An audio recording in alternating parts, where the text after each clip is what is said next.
प्यारे विद्यार्थियों, good morning. पुनः एक बार आपका हार्दिक स्वागत है। आज हम जो वीडियो लेकर आए हैं उसमें हमें बीए पार्ट थर्ड ईयर के इकोनॉमिक्स सेकंड पेपर का अध्ययन करेंगे। इसके पूर्व के वीडियो में हमने राजस्थान की भौतिक रचना के बारे में पढ़ लिया था। अब तक हमने पढ़ा था कि राजस्थान के प्राकृतिक भाग राजस्थान को प्राकृतिक रूप से कितने भागों में बांटते हैं, जिसमें हमने 4 भाग पढ़े थे। उत्तर पश्चिमी मरुस्थलीय प्रदेश, मध्यवर्ती अरावली प्रदेश, पूर्वी मैदान और दक्षिणी पूर्वी पठार को हम पढ़ रहे थे। इसमें हमने पहला उत्तर पश्चिमी मरुस्थलीय प्रदेश को विस्तारित रूप से हमने पढ़ लिया था।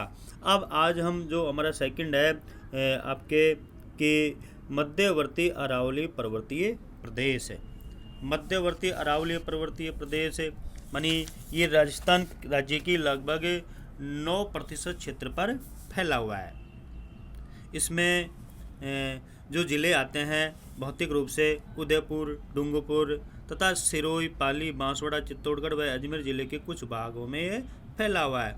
अरावली पर्वत विश्व के अत्यंत प्राचीन पर्वतों में गिना जाता है। इन पर्वतों पर समय के साथ साथ ऐसी भौतिक क्रियाएं होती है जिनसे ये पहाड़ आज बहुत कम ऊंचाई के रह गए हैं। उदयपुर जिले में इन पर्वतों की अधिकतम ऊंचाई पाई जाती है।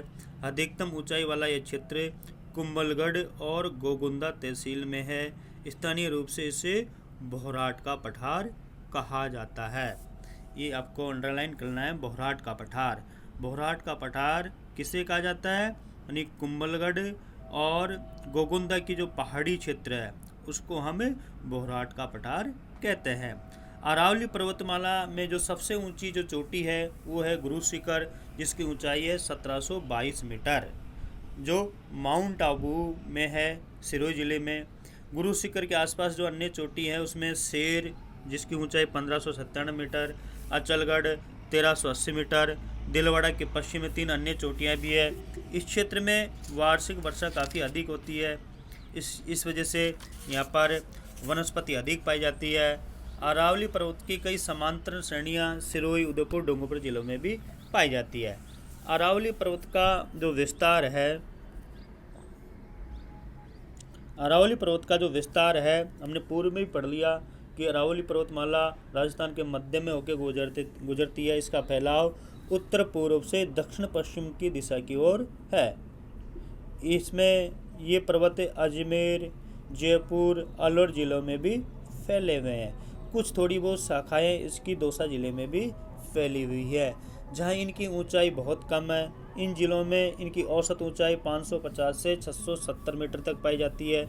अजमेर में तारागढ़ 873 मीटर ऊंचा है और जयपुर में नाहरगढ़ क्षेत्र की सर्वाधिक ऊंचाई पर्वतमालाएं हैं। अरावली क्षेत्र में अधिकांश भूमि क्या है? उबड़ खाबड़ है, जो खेती का योग्य है।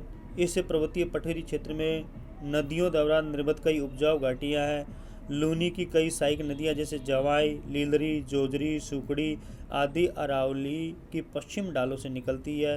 इन नदियों की घाटियों में अच्छी खेती होती है।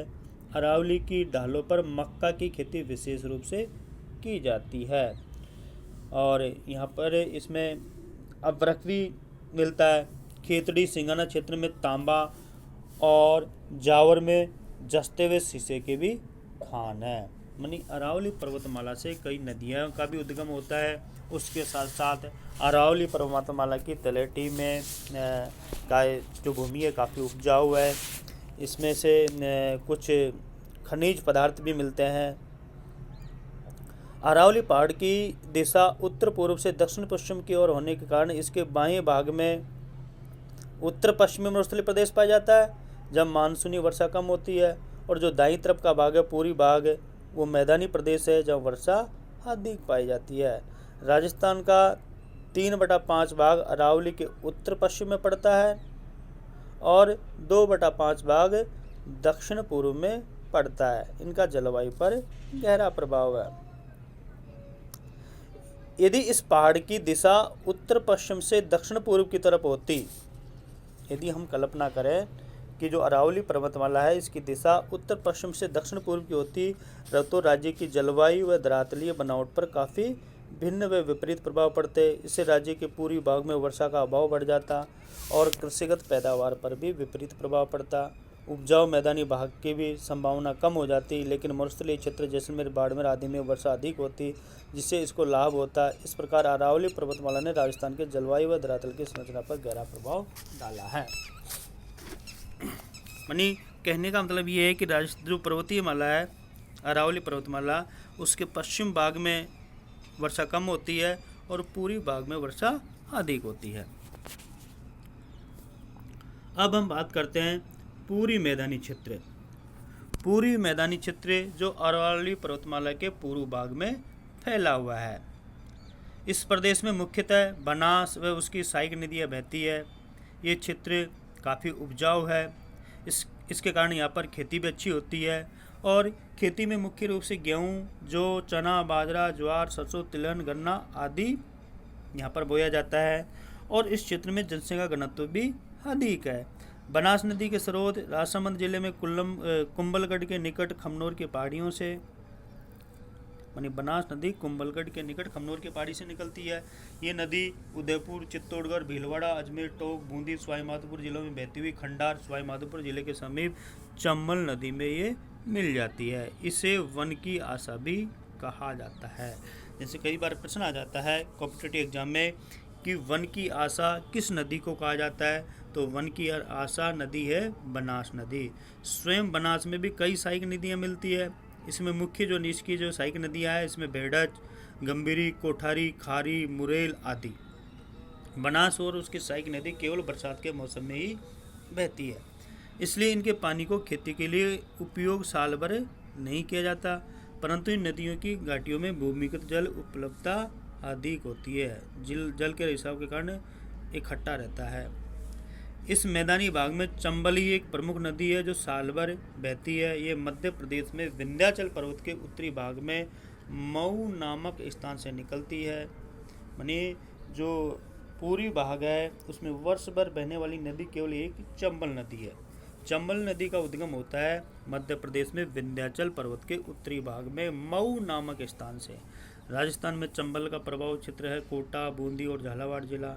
चंबल नदी परियोजना का राजस्थान और मध्य प्रदेश के आर्थिक विकास में केंद्रीय स्थान है। इन जिलों में चंबल की सहायक नदियां जैसे पार्वती, काली सिंध, बामणी, चंद्रभागा आदि बहती है। चंबल नदी सवाई माधोपुर और धौलपुर जिलों में राजस्थान और मध्य प्रदेश की सीमा बनाती है। इस क्षेत्र में चंबल नदी ने मिट्टी का भारी जमाव किया। इस जमाव के कारण भूमि उबड़ खाबड़ हो गई और अनेक स्थान पर ऊंचे रेत के टीले बन गए। सरकार कंदराओं की भूमि का विकास करने के लिए वृक्षारोपण कर रही है। चंबल नदी अंत में उत्तर प्रदेश में यमुना नदी में मिल जाती है।